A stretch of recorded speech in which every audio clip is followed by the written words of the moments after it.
Hi, it's Gadget UK here again, yet another Amiga 500. This is another one from Stefan. Thank you very much, Stefan. I've really enjoyed looking at these, and they're now prized sort of parts of my collection. So this one, it's had some interesting painting going on here. I've got a few ideas what I might do with this. I'm not entirely sure. I don't want to spoil it within this video because it might be a different video. But the main thing is try and get this up and running. So first inspection, other than the paints, we've got some keys missing. There's one or two down there.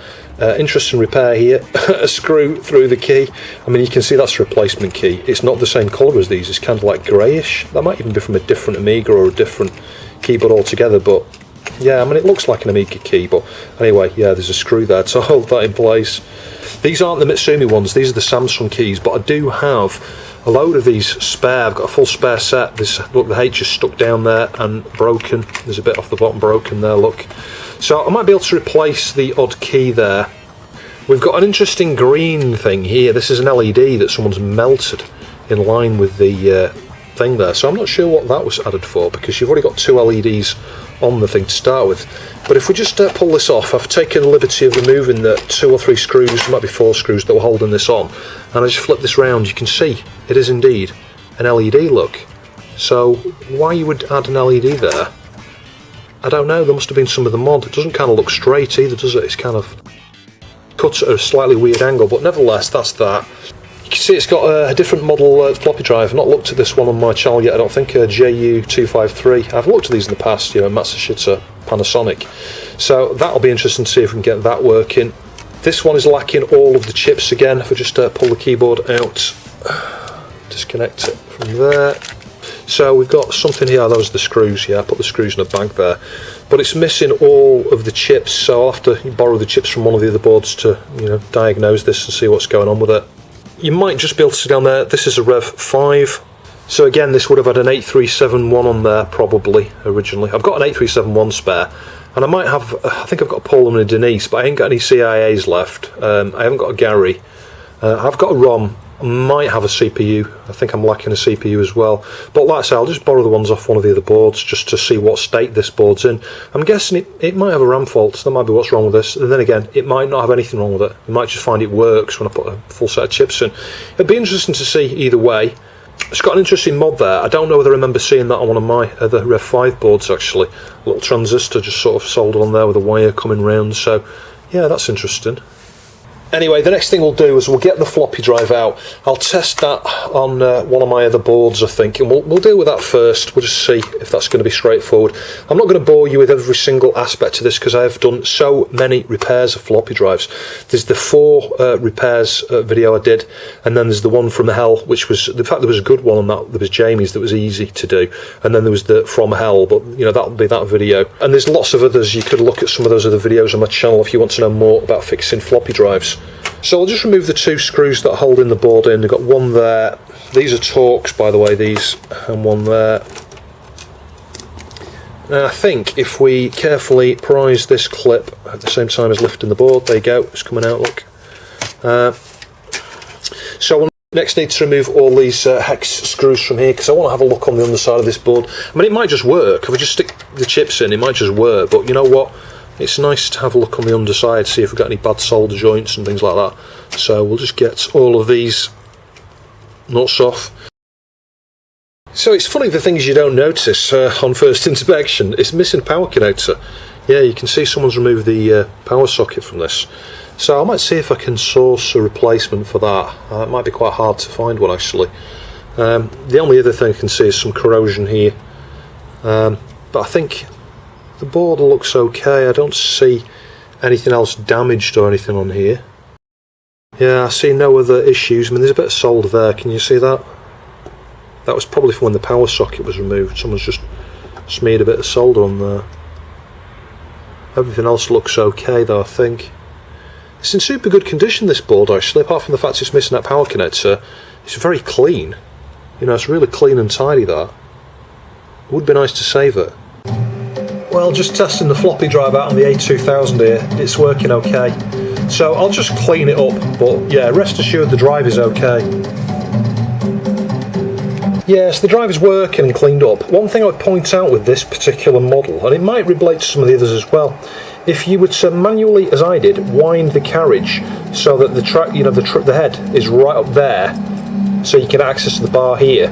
When you try and boot, it's already at track 0, despite the fact it's further along than it should be.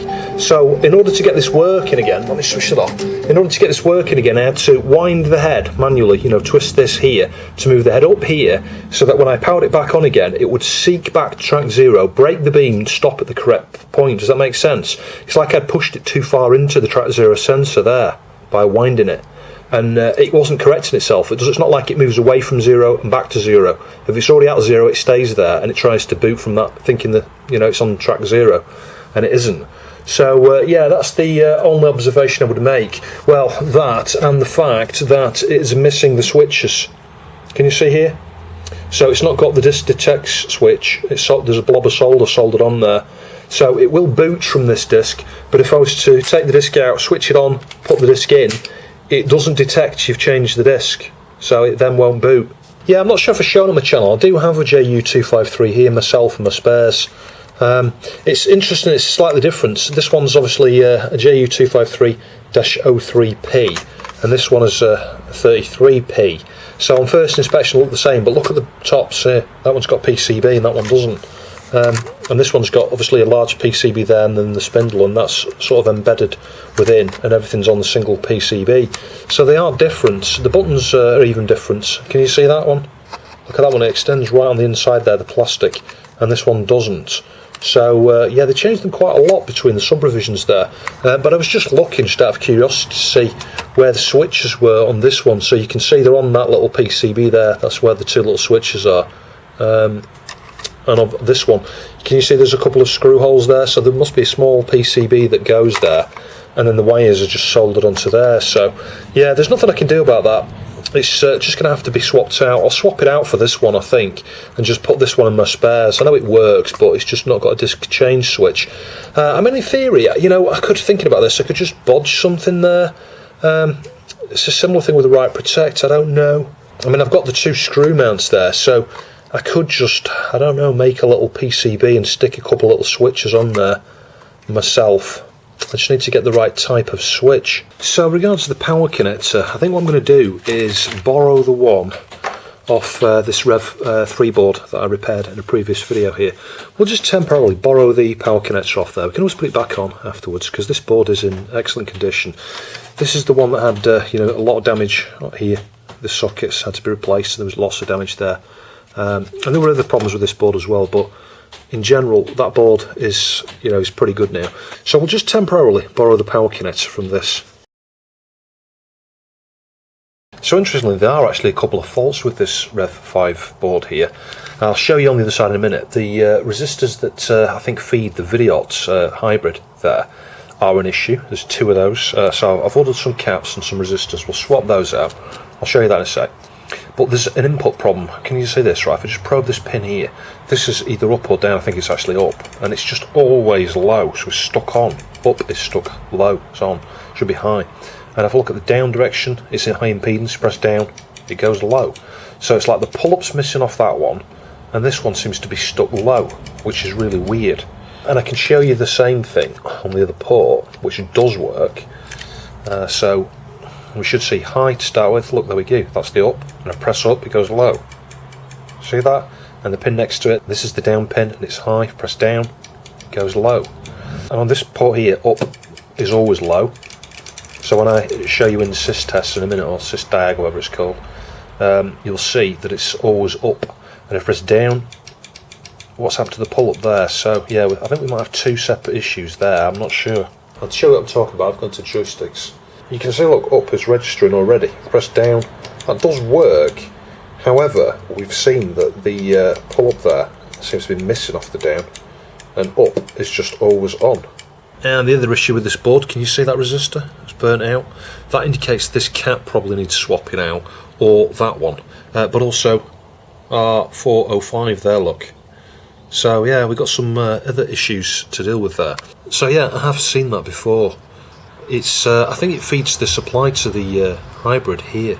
So if we trace from that one, it comes down here, to there and across there. So the immediate connectivity is what you'd expect. This one goes through a little thing there, I think. I'm not sure where it goes from there. So I'll show you what I've discovered here. We're on continuity test. We're off the floor here, by the way, which is on the edge of the mat, and I've got a load of stuff underneath this. The pins that we're interested in are these two here. So if we measure, say, from ground, I'll just put the meter into shot here, so you can see we're on, put it on resistance mode. So the meter's on resistance mode. If we measure the good pins over here, this is the port that works. Can you see that? 4K7. So we should have 4K7 pull-ups on each of these pins here. And the ones on the right hand side look fine. If we do the same thing over here, so we'll do that edge pin first. 120 ohms. 120 ohms there. One next to it, it's low. 4.2K. And the next one, 4.5K. So it would appear the pull-up is the issue. If I trace on continuity now, from the same pins here to this resistor pack over here, somewhere along here, there you go, got a short, do the next pin, and that's the pin next to it. So my first thought here in terms of a culprit is this resistor pack. I'm going to pull it off there and measure it. So apply some fresh solder here. That first pin's going to absorb the heat because it's so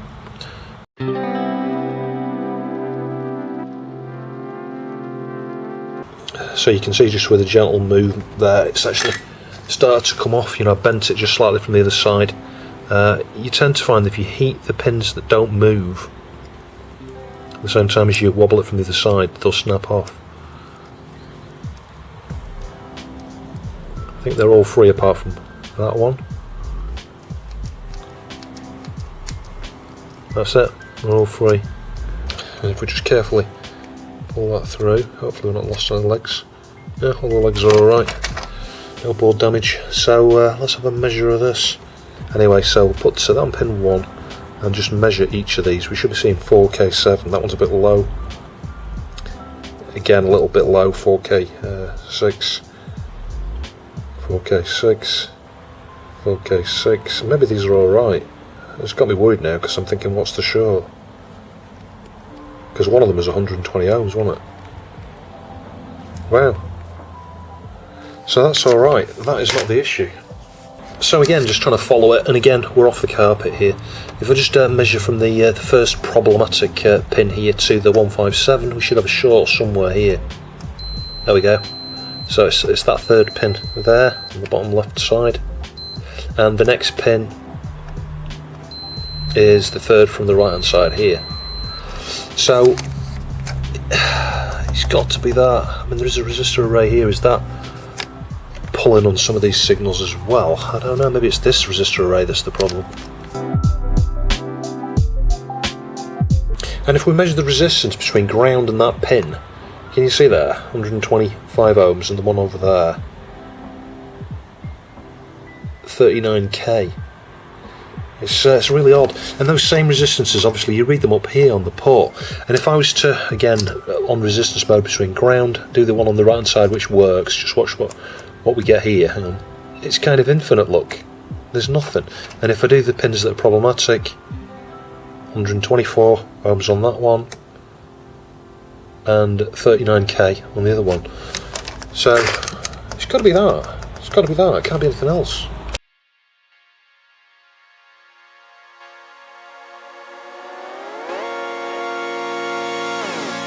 So because we've still got a bit of solder on this side, I'm going to free it up with hot air. So the way I would do this is with a chip puller like this, grab the chip, make sure you've got a relatively good grip on it. I've got about 420 degrees here, and I'm just going to go up and down the sides of the chip and around the wider area because I don't want to delaminate the board here.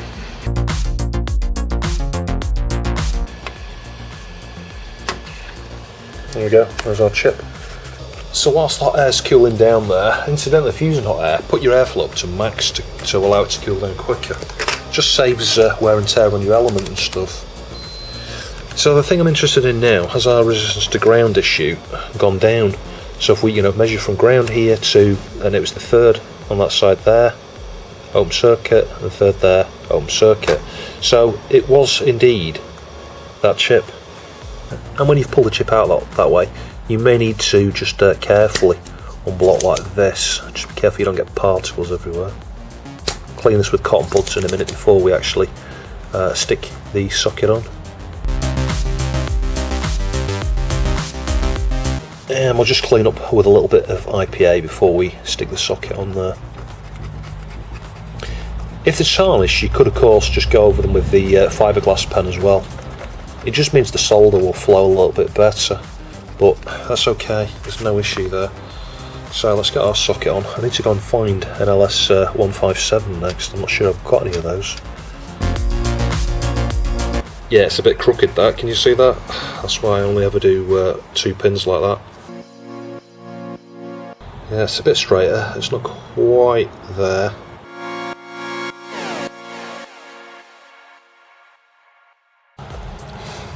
So I ordered some 157s, but then I checked the stuff that Ian Scott Johnson sent me a while back. I showed on a live stream, and I had a 157 that he sent me, an LS variant, so that's just what I need. And if we go to mouse joystick test now, you'll see that the up is not registering, and if we press up it works, and down works, left, right, no worries. So that'll solve the problem. So we'll clean around with cotton buds.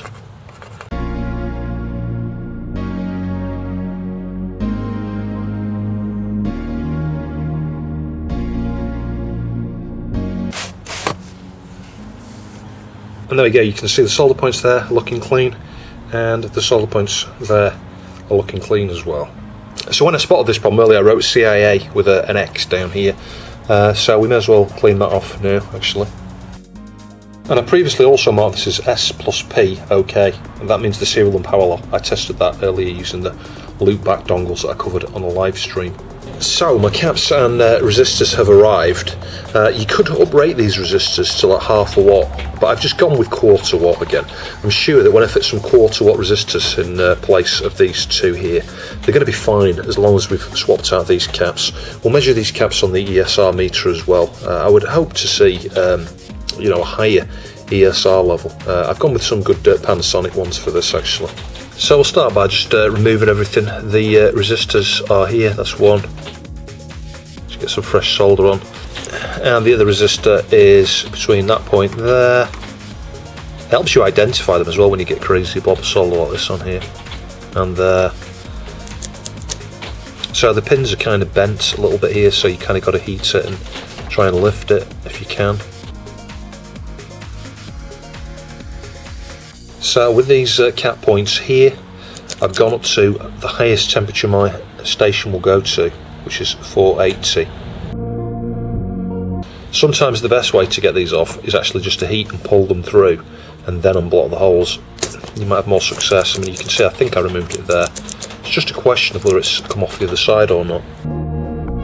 It's all about the thermal power of your iron here, not just the temperature. But if you go higher temperature, you may find that that just gets you out of a pickle with this. And there you go, you can see that worked. Yeah, there we go. No problems. So it doesn't really need it, but we'll just clean with the fiberglass pen here anyway. Points where we remove the two resistors and the two caps, and then we'll clean with the cotton bud and IPA as well. So I stuck a red dot on there just so that we can stick a label on in a minute with the, you know, the words partially recapped, and stick a red dot on the label, and then it'll be obvious which ones have been swapped out. So we'll do the same thing with this one. Now this one's quite tight, can you see that? Some manoeuvring is going to be required of the legs here, just a little bit like that. Just twist slightly, ever so slightly, so that it sits into that gap. So before I fit the new resistors, let's just measure these. They should be 4.7 ohms, I think. You can see that's 4 ohms, so it's change resistance there. And that seems less, 3.6 ohms. This is why they kind of gone burnt up like that. You know, more current come through them than expected, which has ultimately made them go hot. And you know, the outer parts there have burnt. You can see that. In the middle is like a black bit where it's burnt. And its resistance has changed. So yeah, So I bent our legs there approximate to where I think they need to be, and if we just pull that through like that. So you can bend the legs outwards as I did there, just to get it to hold in place while you solder it. So we'll test the old caps here. I'm not sure this will go up to 3300, but in terms of its specs, but it probably will. You can see the ESR's alright, actually. So I'm not sure these caps are actually the cause of those resistors failing like that. It might be better just to uprate them to half a watt. Again, that's alright. So I'll just finish off by cleaning up around here, cleaning where we've soldered. So there we go, all done. New cap, new resistor, new cap, new resistor. So I think we'll try and clean the lid up. You can see there's some marks here, we've got some sticky stuff here. I'm not sure what I can do about this LED here, just to smooth the surface out if I can, I don't know. Might have to make that hole slightly larger before it looks any better. And it's just whether I can improve this somewhat, I'm not sure. You can see this was painted blue previously, bits of blue there, but it's kind of leaked onto the red. And the red's overhanging on the cream plastic here. If I can clean up the bits on the edges and clean around it and clean any of the blue bits off around here, maybe repaint the blue bit, it might not look that bad actually. Let's have a go around this bit with some IPA. Oh look, it's mostly dust, look. Oh, that's good news. Don't want to press too hard, you could break the pieces of plastic here. It's weird how there's lots of dust on that one bit. Yeah, you can see how much cleaner that bit's come up.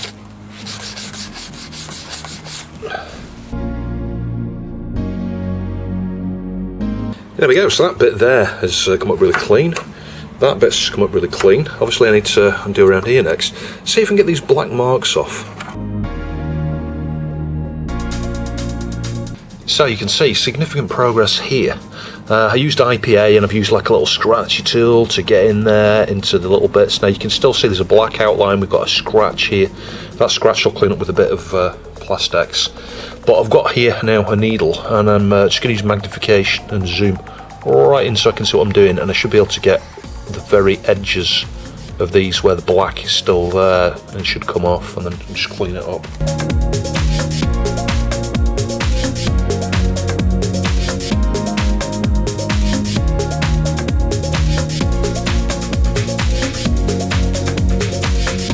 That did take half an hour. You can see it's looking pretty good now. There's a little scratch there and a little scratch across there. So I can try and clean it up a little bit with polish later, but the main thing is all the black bits have all gone from around there. So things that are totally out of sequence here. This was filmed, I don't know, 18 months or 2 years after the part you've previously seen. Power connector here, this came from Barnabas, I think I mentioned him in a previous video in relation to another board. He gave me one of these power connectors and I'd swapped them around here. So yeah, no damage. I'll show you the underside of that in a minute, but you can see that cap there, it's a little bit scratched because it's had boards, sort of resting on it, but it's got its own ESD bag.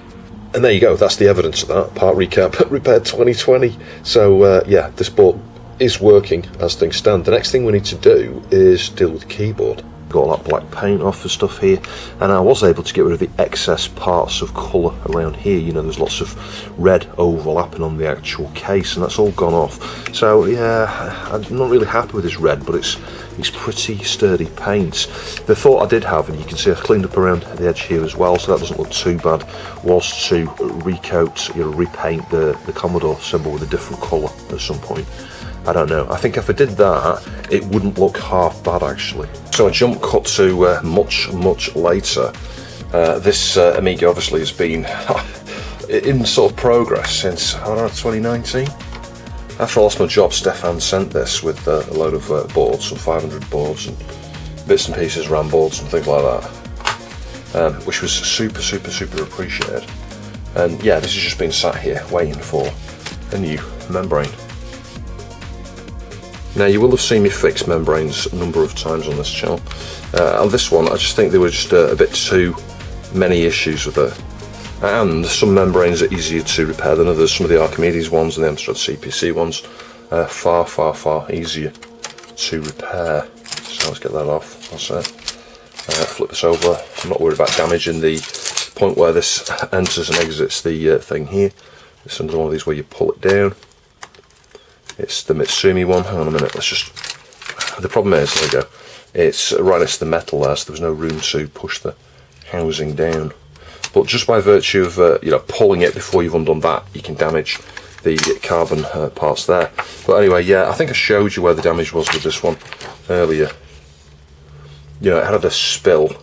Yeah, there's a patch of them here. I'm not sure if you can see for the light there, a patch of traces here. And there's just like spillage all over that's gone between the layers and things. So yeah, this one is a bit too far damaged, I think. Now, if you saw the previous video, we put a hard membrane into my test 500 case. You'll know that this is the old one. Yeah, and this one worked fine. So again, we'll just try and push the housing down, get it up and in like that, and then pull the housing back upwards. Sounds like that's not straight. The difficulty here is sliding that housing up whilst maintaining a nice straight angle. You could argue you're better off putting all the screws and things in first before you tighten it up. In fact, let's do that. Let's just sit it there, I think, like that. Put this back on top, which has been previously cleaned out. And try and get all the holes aligned approximate to where they need to be. Otherwise, you'll end up screwing through. Just flip it over like that. And just get a couple of screws in, and then we'll flip it over and tighten up that connector.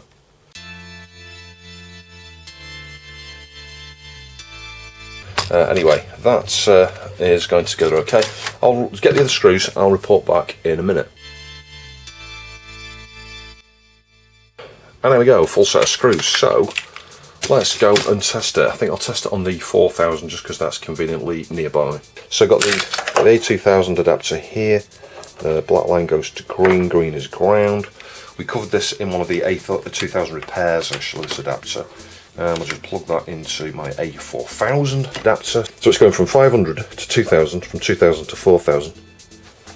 So there's a fair bit of light in here at the moment. Press F2 for keyboard, that's a good sign. Hang on.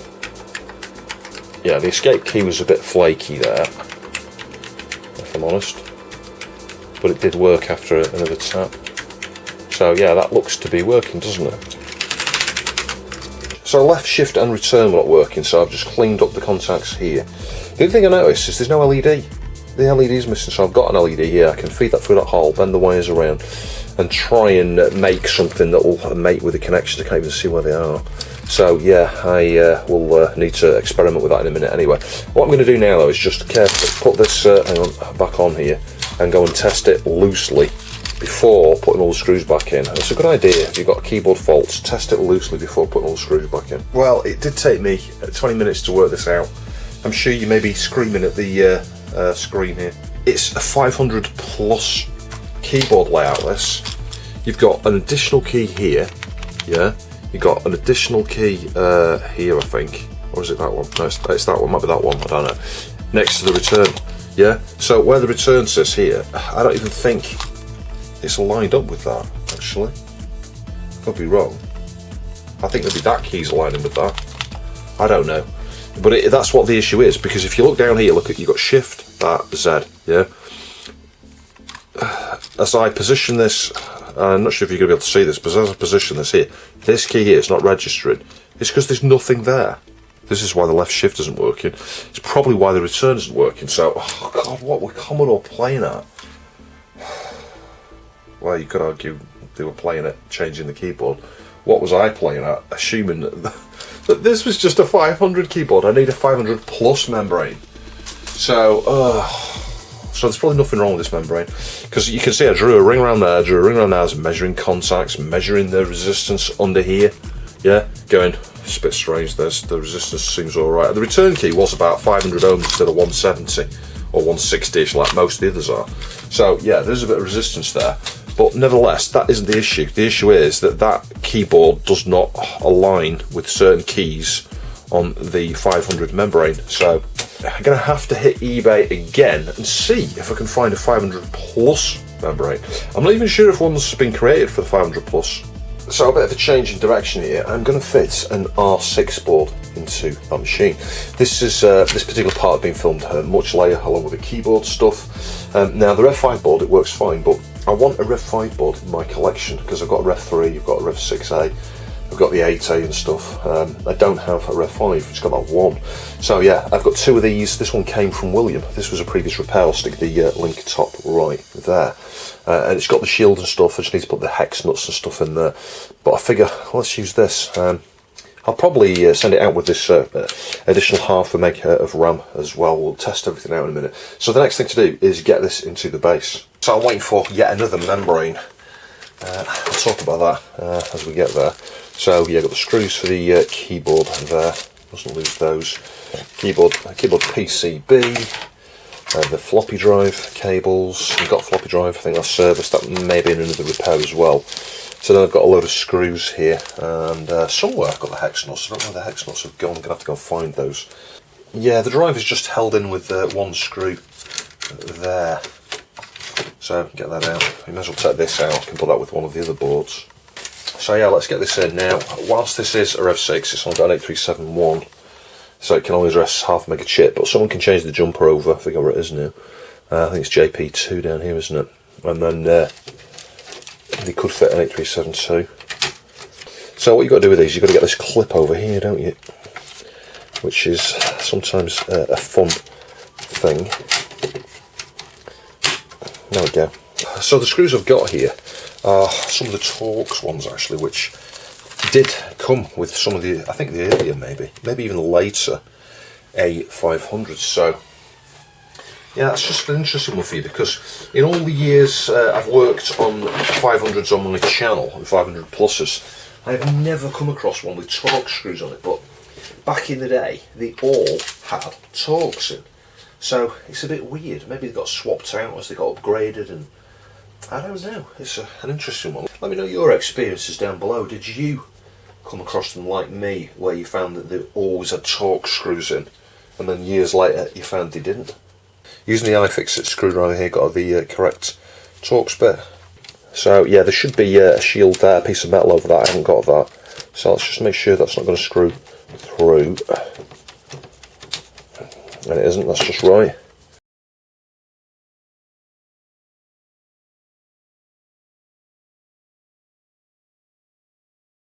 Right, I think at this stage now, I'm going to connect it up to this monitor here. We'll power it up and just see if it works. And there we go. So you can hear the drive clicking away. Yep, that's working. So yeah, that floppy drive seems to work, doesn't it? Right, I need a keyboard now, so I'll have to connect the keyboard up and power cycle it again. So this is the keyboard you saw me do in another video, where on a test keyboard I swapped it out with the PCB instead of the flex membrane. So yeah, it's a good idea just to do that. Yeah, keyboard is working. Oh, there we go. Let's just do memory.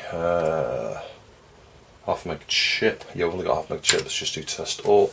I'll stick the slow RAM in a minute, and we'll test that as well. Yeah, it's gone around more than one pass there. Video, RGB gradients, pixel checkerboard, alternating. Yeah, that's all looking good. Audio F5. Yeah, that sounds good. Let's try the low pass filter. Yeah, you can hear that.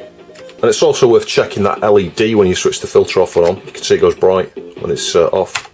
When it's on, there it goes dim. In fact, it's the opposite. I think when it's on, it goes bright. Anyway, that's working. And disk drive head alignment here, we're on cylinder 0, got 11, 11, 11, 11 on up and lower. Press F2 to go to the middle of the disk, cylinder 40, 11, 11 again. End of the disk, 11, 11. Do a reseek occasionally as well. That's good. Go back to the begin, do a reseek. Middle and do a reseek. Yeah, that's looking good. So I'll test the serial and parallel in a minute. I've got a high level of confidence they're okay though. Just going to get the hex nuts in the back here now.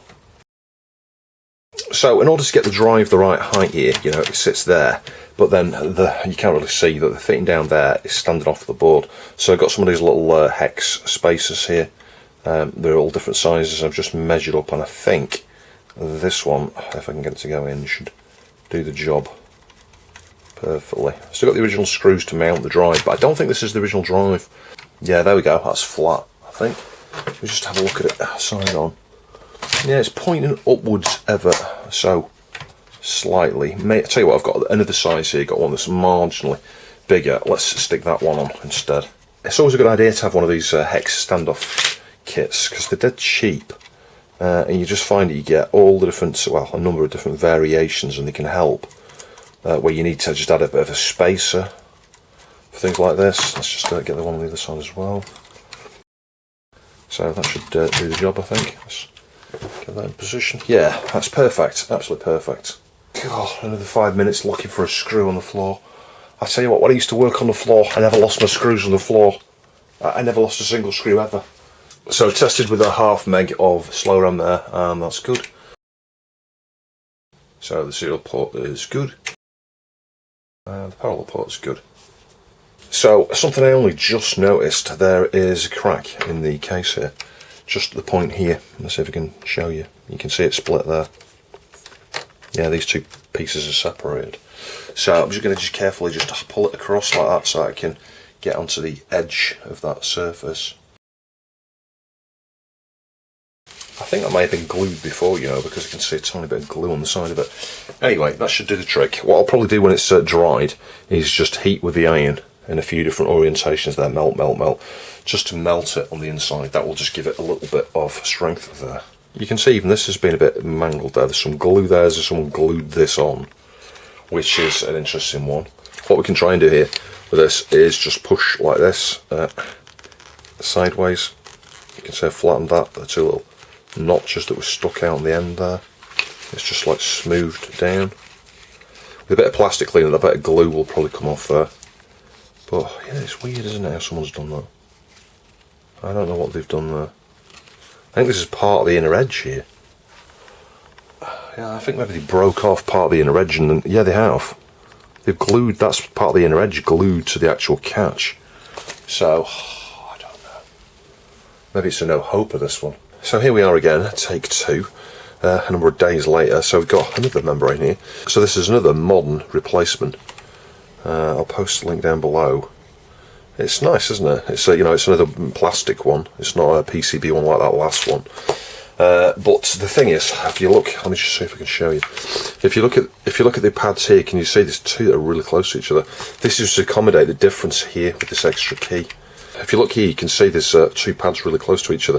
That's to accommodate the difference where the left shift key is slightly different on the difference, you know, between the 500 and the 500 plus. Even though this isn't technically probably a 500 plus one, it's extended or something for Swedish, Danish use. You know, the enter key here, instead of being one solid key like that, it's got this key. And you've got a difference around here, I think. It's a bit different compared to the other membrane. So I think this one should do the job. So anyway, I'm not going to bore you with the reassembly. I'll just jump cut to me having, well, lifted this off here, laid it down in here, attached the PCB and screw it all together. So the LED here, I'm not even sure about the polarity. I've just pushed it into the gap there. And I just need to make sure it's raised up enough at the point here, because that's the part that goes over the two connections there. So I think what I'm going to do is just temporarily get this back together without screws in. Just go and plug it in and see if the caps lock works. Well, a serious amount of mess about, like 25 minutes of messing with that caps lock key. Can you see that? It works, and it's super bright. If I just try and hold this and face you to it, you can see it works. I used a little bit of hot melt glue, I'll show you, to fill the cavity, because it would have had a little rubber insert, and then I just laid the LED legs out flat on top of it. So that should do the job, I think. And if I just carefully lift this off, the caps lock is going to fall out of here, I think. Yeah, just lift this off. Yeah, it fell out, look. All I did is put some hot melt glue into there like that, yeah, 130 degrees. And then obviously shape the LED that way. I forget which one's the negative.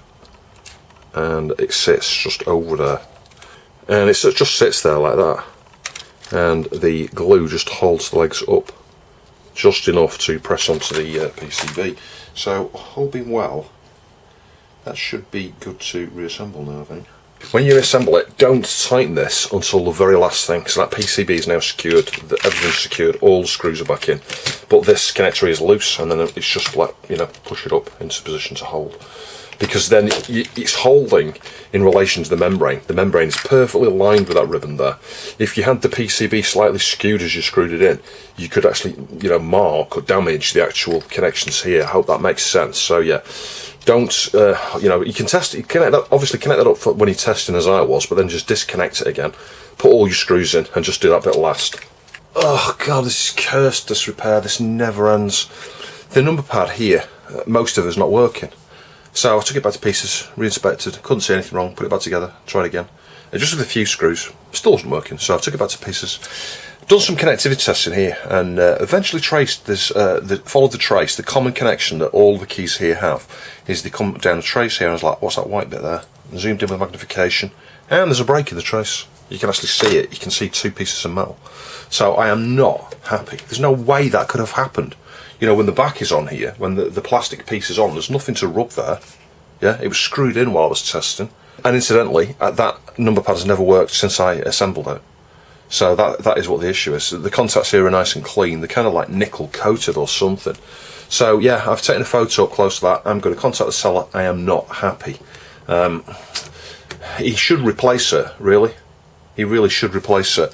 In the meantime, I'm going to stick a little bit of conductive carbon over there and see if I can fix it myself. You could argue, what's the point, just send it back, but I think I can fix that. And it's such a what's the word, it's in such a silly place that there's no way that's ever going to wear. You know, it's the smallest little, tiniest little gap, so with a tiny bit of conductive ink, that will be good as new, I am sure. But nevertheless, that's what you should do if this happens to you, is don't try to fix it, send it back under warranty. The seller is responsible for this, not me. A tiny little bit of this circuit works, you know, I'm talking like the smallest amount is needed here. This is why I have every confidence this will just fix it. Now this stuff, you know, isn't as good as it used to be.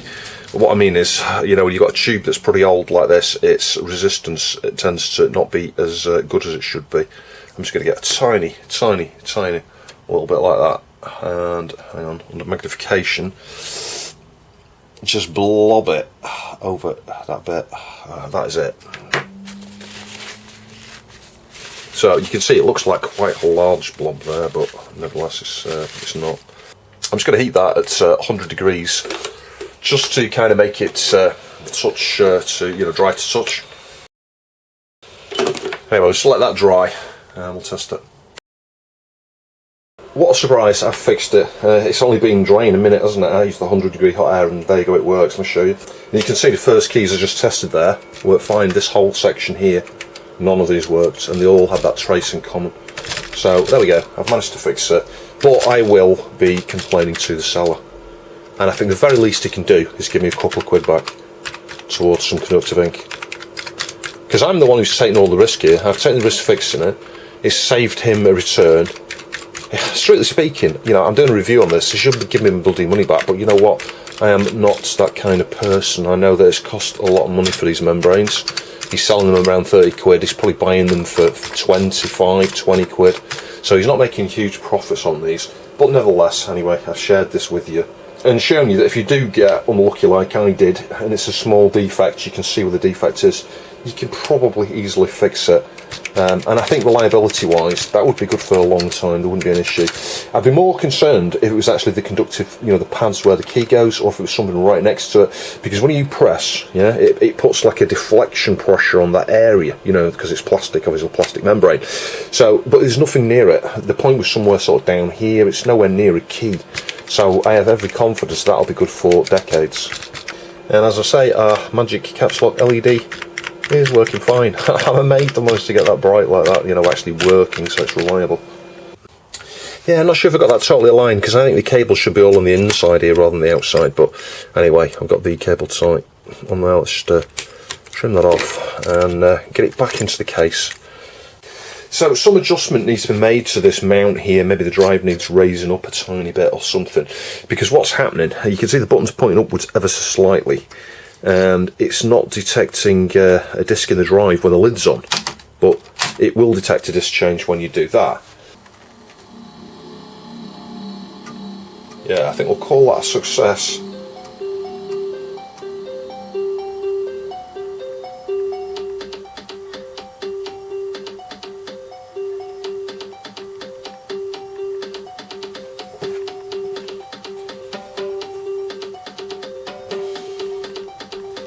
Might look better without the main lights on there. Actually, I've got the other lights in the corner there.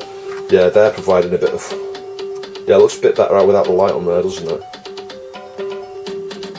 Although, I'm not sure it's going to focus very well. Anyway, leave that on for a bit. So the LED there just pushed it out, actually. It was just held in hot glue. And all I'm going to do here now is just try and smooth it off, because it's sloped. Instead of being straight, it's sloped. So I'm going to try and straighten that out. I'll put some hot glue in through there again. Stick something a solid piece of clear plastic on here first, yeah? Then hot melt glue underneath, and that'll make like a diffusion plate, if you like, and put the LED there. And then if we peel that off, it should be nice and smooth here, and it should look like, well, it should look better. That's the thing, but I need to do this first, just to straighten up, like I say, the crookedness to it, but also get the bits of glue off, because there's a few little bits of glue on the edges of that. Sorry if that's blurring a little bit there. So after straightening the hole, put some fresh glue in there, a new blue LED. So it's never going to be perfect, but it's a bit better. Yeah, there's a few bits of dirt and stuff on this, but yeah, as you can see, that is a bit better. It's a bit straighter. It's a little bit brighter and a bit bigger, and I quite like that blue LED actually, so we'll go with that. Right, so that situation getting worse, that's just broke again. You can see, so I'm going to need to do something here. I think what I'm going to do is try and get some epoxy in there, actually. I may even try and melt a pin through here. So what I mean is, I've not shown you this technique before, it's actually on another video. Get a piece of wire and heat it up with the iron, and push through the plastic at an angle so that it goes through one piece here into the other, and then melt a little bit, or get some acetone or something there, maybe a tiny little bit of epoxy somewhere on the underside to hold it, and then it should be a bit stronger. But anyway, in the meantime, I've just drilled a hole here. You can see this looks a mess because somebody else has glued it here. This piece is broken off and got glued there. It's glue here, look. The whole thing and piece here broken off the chassis. It's a nightmare. That's how it's come to me. So you might be able to just see what I mean there. I've just melted a resistor leg right into that there. I'll just try and just flatten the leg there against the plastic, and then just again just melt it further up here.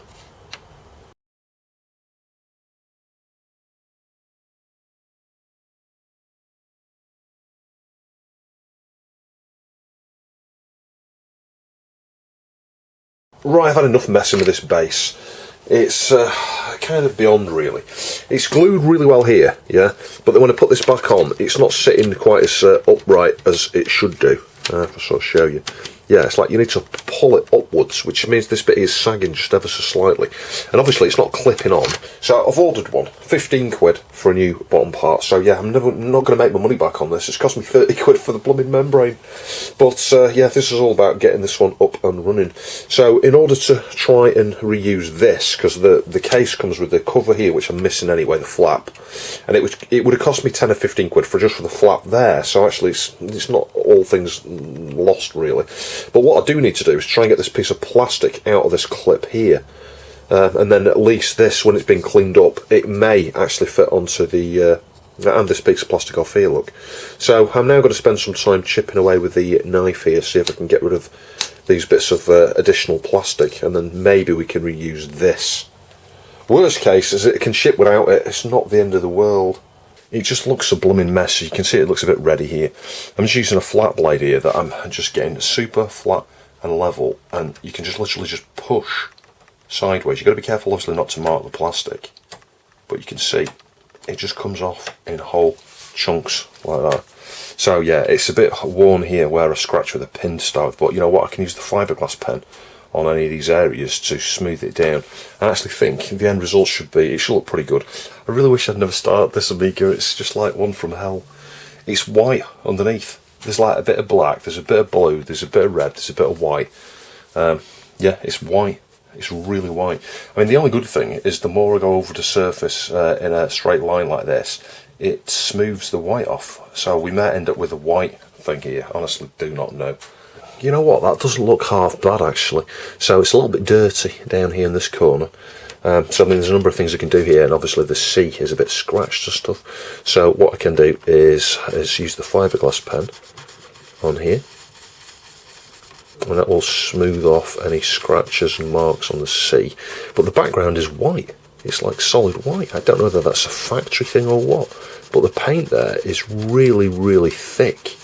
So the net result of that is you can smooth it off somewhat, and it's, you know, you don't remove the paint and it just looks like good as new. So yeah, I'm very surprised. I mean, like, really, really, really surprised. I mean, you can see that it's not bad. Other than a little bit of imperfection up here, one down here, that is not bad at all. You'd almost never know that had been painted and then cleaned up. Anyway, I'll give you a final look in a minute. Right, so a new base has arrived. So I'm just going to transplant the motherboard into this.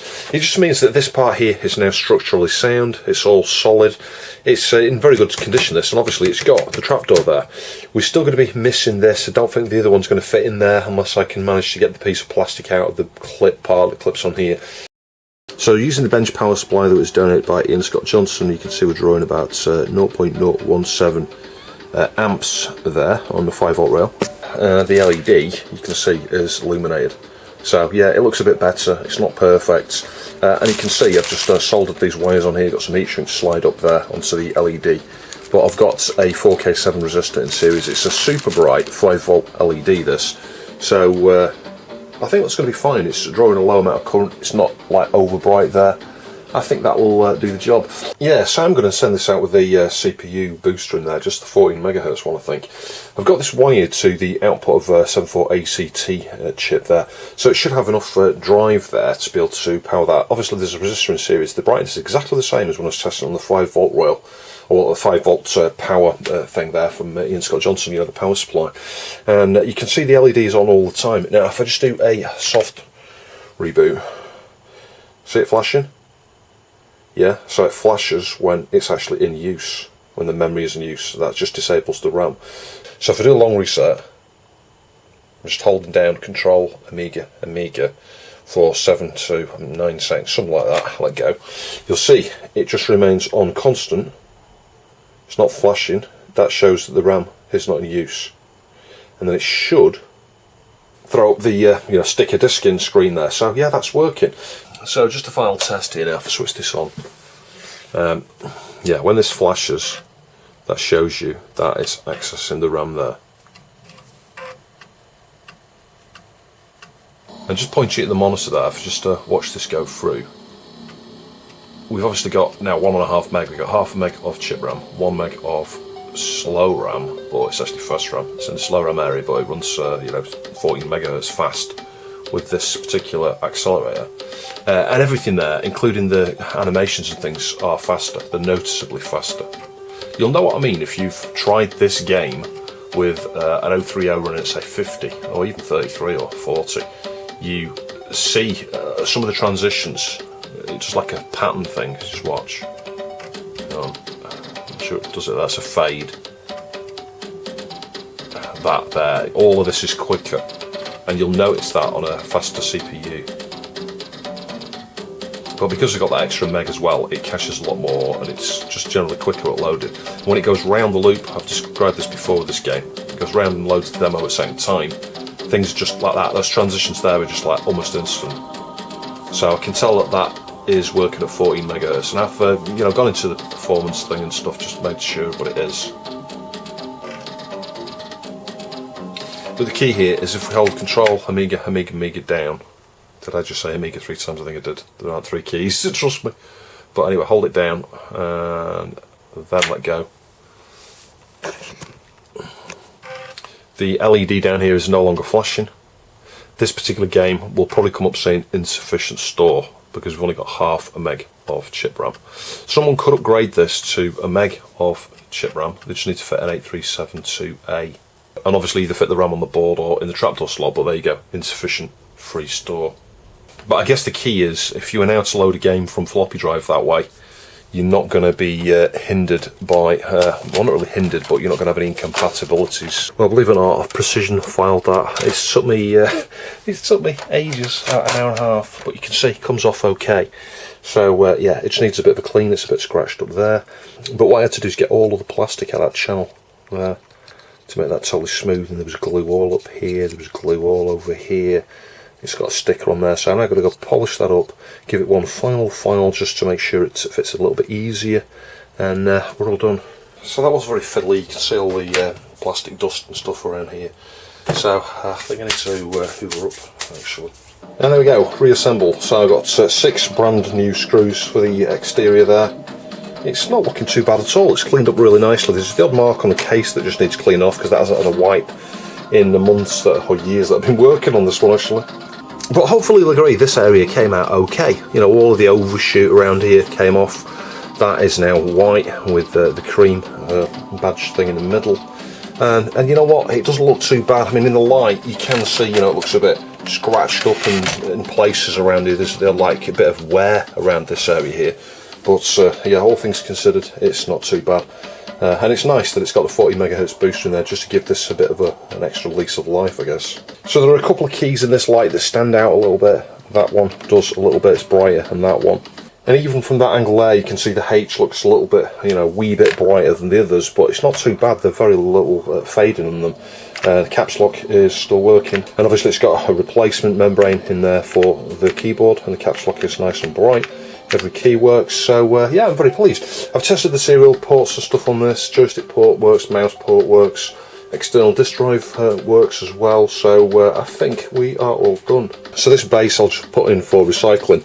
It's you know, you could argue I should remove the serial number here and put this underneath. The new bottom piece has got a lower serial number, but it's not got the original motherboard. There's literally nothing stock about this as things stand. And in some better light you can see that the repair here was successful, you know, melting it, welding a bit of wiring, and it doesn't look too bad. It does underneath though, because this is the thing, someone superglued all of this. They superglued the flap in, and then obviously it's just sheared off. So I don't know why anyone did that. That's really annoying because the flap would be alright, and yeah, this here, that is pretty resilient. You can see the fix I did to that. That would have been good enough, but the screw mounts started to shatter there. You can see there's a split there. This one down here shattered as well, and it's correct screws. It's just the plastic has gone super brittle. So yeah, nothing really much I can do with that.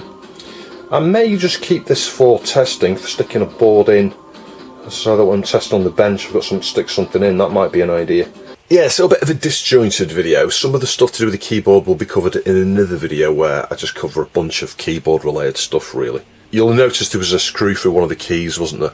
And I just swapped that key out. It still looked whiter than the other keys, you know, so whoever bought this from me, and I did sell it, could have retrobrighted it. And I was open and honest that it was a bit of a, you know, a mismatch of parts and things. You know, the keyboard was potentially a later revision keyboard. You know, it's got the 500 plus layout, even though it's Scandinavian. And it obviously had a different colour LED like the 500 plus does. But it had the 14 MHz accelerator that we previously covered. There'll be a link to that top right. And you saw how it works with the reset. You held down Control Amiga and you can, you know, swap between the two different modes and the accelerator there, and that's what that blue LED was ultimately used for. The LED looked a lot better when it was strained out, and it just all went together really nicely in the end, as this last photo you know, sort of shows really. Anyway, I do hope you found the video interesting. If you'd like to support the channel, please see the Ko-fi and Patreon links down below. Massive thanks to Stefan Skotte for most of the parts that featured in this, and sparxUK for sending that 40 MHz accelerator in the first place. But I mean, we've reviewed that. I was never going to use it again. I didn't want to sell it. I thought it would be good to pass it on and make that machine a bit more useful. Anyway, I'll catch you in the next video.